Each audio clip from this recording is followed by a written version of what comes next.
ನೀ ಬಂದಾಗಳಿಗೆ ತುಸು ಝಲ್ಲೆಂದಿತು ಎದೆಗೆ. ಆ ಸಾಂಗ್ ತುಂಬಾ ಚೆನ್ನಾಗಿದೆ ಅಲ್ವಾ? ನೀ ಬಂದ ಗಳಿಗೆ ಜಲ್ಲಂತೂ ಎದೆಗೆ. ಎಲ್ಲ ಪ್ರೇಮಿಗಳಿಗೂ ಇದು ಅದ್ಭುತವಾದ ಲಿರಿಕ್ಸು.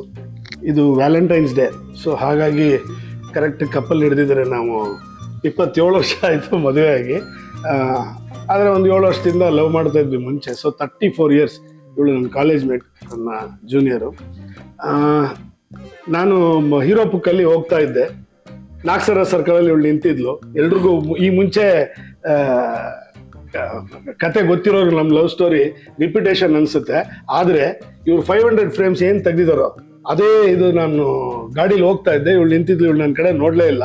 ನಾನು ಹಂಗೆ ನೋಡಿದೆ, ಅದು ಜಲ್ ಅಂದ್ಬಿಡ್ತು. ನಮ್ಮ ಲವ್ ಸ್ಟೋರಿ ಸ್ಟಾರ್ಟ್ ಆಗಿದ್ದು ಆ ಕ್ಷಣ. ಬಟ್ ಇದು ಒಂಥರ ತುಂಬ ಒಂದು ಇನ್ನೋಸೆಂಟ್ ಲವ್ ಸ್ಟೋರಿ ಅಂತ ಅನ್ಸುತ್ತೆ. ನಾವು ಪಿಕ್ಚರೈಸೇಷನ್ ನೋಡಿದಾಗ ಆ ವ್ಯಾಲ್ಯೂಸ್ ಆಫ್ ಲವ್, ಅಂದರೆ ಆ ಹುಡುಗಿ ತುಂಬ ಎಕ್ಸ್ಪ್ರೆಸಿವ್ ಆಗಿ ಮಾಡಿದ್ದಾರೆ.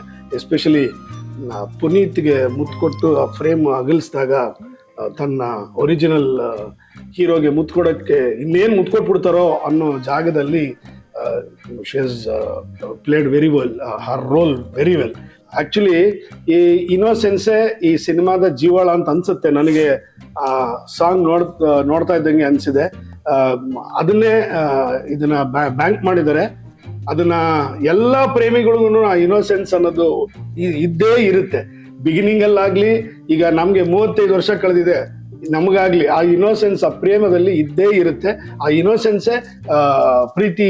I mean it will stay for long. ಆ ಇನ್ನೋಸೆನ್ಸ್ ಇದ್ರೆ. ಪ್ರೇಮಿಗಳ ದಿನಾಚರಣೆ ದಿನ ನಿಮಗೋಸ್ಕರ ನಾವು ಈ ಸಾಂಗ್ನ ರಿಲೀಸ್ ಮಾಡ್ತಾ ಇದ್ದೀವಿ. ಖಂಡಿತ ನೋಡಿ ಸಪೋರ್ಟ್ ಮಾಡಿ. ಅನಿರೀಕ್ಷಿತ ಅತಿಥಿಗಳು ಟೈಟ್ಲೇ ಸಖತ್ತಾಗಿದೆ. ಈ ಟೀಮ್ಗೆ ನನ್ನ ಶುಭ ಹಾರೈಕೆಗಳು.